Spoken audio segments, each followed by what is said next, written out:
Jadi sekarang saya akan menjelaskan mengenai perulangan rekursif. Nah, perulangan rekursif adalah perulangan yang memanggil fungsi itu sendiri. Misalkan seperti ini, fungsi ada namanya fungsi f, yang isinya fungsi f ini bisa memanggil fungsi itu sendiri. Misalkan di sini dia memanggil fungsi f lagi, dan ditambah memanggil fungsi f lagi. Jadi dia dua kali memanggil fungsi f. Namun yang perlu diperhatikan dalam perulangan itu kita harus tahu kapan dia berhentinya. Nah, di perulangan rekursif ini ada namanya base. Nah, di sini dia adalah base-nya. Jadi di mana satu perintah yang tidak memanggil fungsi itu sendiri itu dinamakan base. Atau perintah yang bisa menyebabkan perulangan itu berhenti.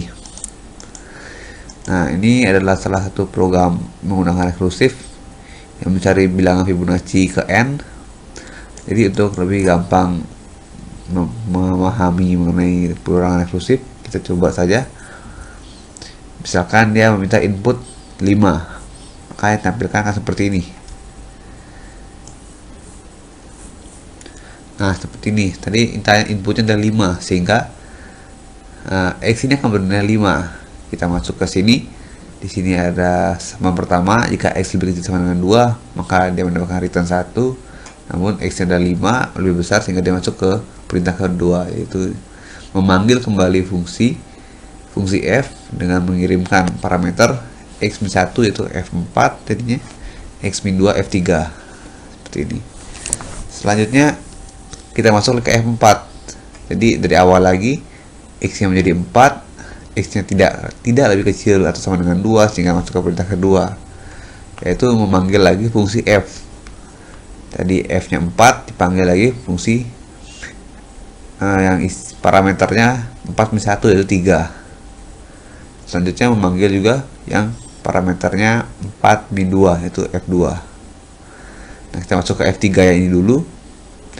F3 ini jadi masuk ke awal, x sama dengan 3, jadinya x nya tidak lebih kecil atau sama dengan 2, sehingga dia masuk ke perintah kedua yang ini, memanggil kembali fungsi f yang parameternya 3-1 itu f2 dan 3-2 itu f1. Nah, kita masuk ke f2 sini. F2 di sini jadi x sama dengan 2 dan masuk ke perintah pertama, yaitu x lebih kecil atau sama dengan 2, sehingga dia return 1, sehingga ini akan membalikan nilai ke f3 yang pertama tadi kan fx 3 min 1 f2.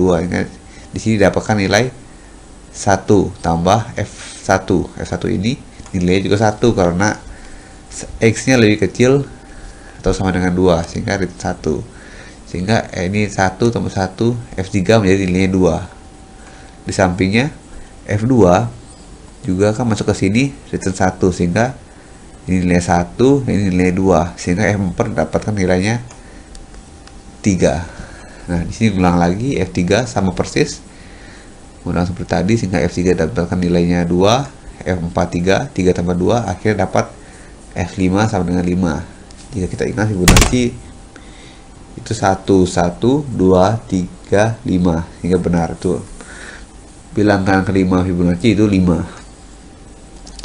Nah, namun jeleknya menggunakan perulangan rekursif adalah seperti ini. F3 di sini sudah dihitung, padahal sudah diketahui nilainya, tapi kita harus menghitung kembali di sini.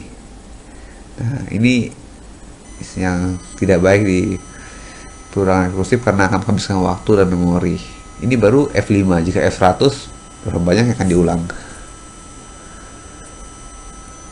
Nah, selanjutnya yang perlu diperhatikan adalah di pemanggilan ulang fungsinya di sini. Jadi pastikan bahwa pemanggilan fungsi ini akan menyebabkan bisa masuk ke sini pada akhirnya.